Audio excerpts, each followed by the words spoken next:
Hey there, how you doing? Charlie Winters here.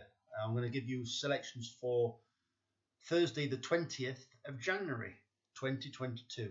But first, a little recap about the 19th of January, which is currently today, Wednesday. So let's just nip back and have a look at the selections. So latest UK tips. Let's scroll down. All right, there's the 19th. All right, today a bit unfortunate, really. But McLean actually ran in the 110 or 115. I actually got the time wrong, so apologies about that. But more than likely, you'd probably noticed that when you went to put it on. So that came third, 5-1. It came there pulling double, but as I mentioned in the analysis in the first place, the potential winner could have been absolutely anything, and how it won, it could be anything. It looks like there's loads of potential there. The second surprised me. It carrying the penalty, it ran a cracking race, finished second. McLean wasn't too far behind. I did think he would actually come there and win at one point, but I did notice that early on in the race he was actually pulling quite hard. So I think that just took its toll towards the end. Mascat, surprised really, ran no race whatsoever, or maybe that's as good as what it is. But it surprised me. I thought it might have run better than that, but it didn't. Wayfinder was a non-runner, apparently taken out because of the ground. And Eagle's Realm in the 5:05 at Southwell. The problem with this race, it was actually a really, really slowly ran race, which they mentioned while it was running. I'm surprised it managed to come second in the end because it was quite a bit behind. And I think with them quitting up from the front off a slow pace, I thought it was never going to get involved. And in the end, it had a cracking chance of winning. But it'll be one I'm keeping an eye on. But the problem is, it's never really going to be a decent price. So so today, so I'll just show you the profit and loss for today. Obviously, it's a losing day because even the ones that came placed weren't cracking prices. But so there we go, the running total. So we've got 19th of January. This morning, which is the 19th of January, we started with a pot of £286.53. We staked £15, which was a 50p each way lucky 15, and it returned £8.40, which was a loss of £6.60.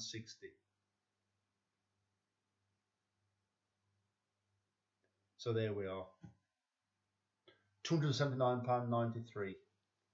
So I've updated today's already. Obviously, we're waiting for the return. Sorry, I've updated ready for the 20th of January, which, as I'm recording this is the 19th, 7:30 at night. Ready for the selections on the 20th of January. So let's get on to it.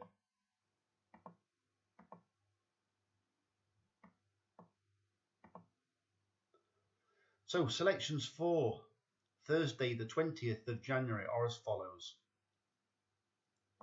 The first horse, and I have not got a clue how to pronounce it. I'm guessing it's I Will Noble in the 1 o'clock at Ludlow. This horse used to be trained by Charlie Mann. It was rated much higher than this, as I've mentioned. It was in the summary. It was off at 127, and now it's £40 lower. Yes, don't get me wrong, it's aged 2 years, but come on.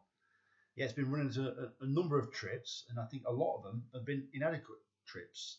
You've got 2 to 2.5 miles, and when it was running around 120 to 127 for its official rating, it was running around 2 mile 5 to 3 mile. Well, it's come back now to 3 mile, and this easy quality. It's a sharp track at Ludlow. I think it should bring the best out of it because it should have gained some speed from the shorter races recently, and it should have a bit more tactical speed. So I am expecting a good run. Zamparelli, right, represents a decent price. There are three horses much shorter than this horse. As I've mentioned, it should be between 8 and 10-1. Could be bigger, could be shorter, obviously, but I'm expecting around that price. It normally comes from miles behind.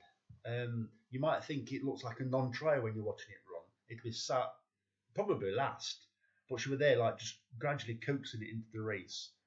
As it's an amateur race, it will look like she's not trying. No discredit to any of them, but because I can't ride a horse, but yeah, it will be gradually coaxed into the race, and you'll be like, come on then, get after it. So yeah, on to the next one. The third selection is Robbiola. This is an Alan King National Flat Horse. It was bought from the William Haggis stable by the what's his name, Simon Munier, and I'm going to say Isaac Newton then, but I'll have to double check that for you. You know Simon Munier anyway. It's the green colours. It ran over 1 mile 5 last time, or 1 mile 5.5 furlong, which is it's only half a furlong more today, which is nothing really. But this was bred to be a flat horse and never quite made its debut under the flat code. It's since left William Haggis and has now gone to, as I said, Alan King. As I mentioned in the summary, this partnership, this ownership, they don't buy duds. They are very big connections. So I'm expecting a good run, a big improvement on its last run. And lastly, this one's a bit tricky. This one is. It's Odd Socks Havana in the 325 at Newcastle. It's the first run for Rebecca Menzies after being bought out at David O'Meara stable. This is by far the furthest it's ever travelled in its races. It's attempted 1 mile 2 for the first time, rather than I think it's actually tried a mile once, but yeah, 7. It's been over 6 not too long ago, 7, and then a mile quite a while ago. Obviously, she's seen something maybe that David O'Meara hasn't.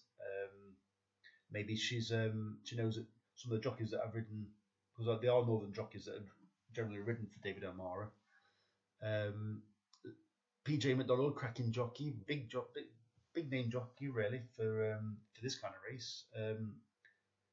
Yeah, I think it'll be riding a quiet race on it, preserving its stamina, and hopefully throwing everything it's got in the last couple of furlongs. So that they are selections. There are 4 selections to be included in a 50p each way lucky 15.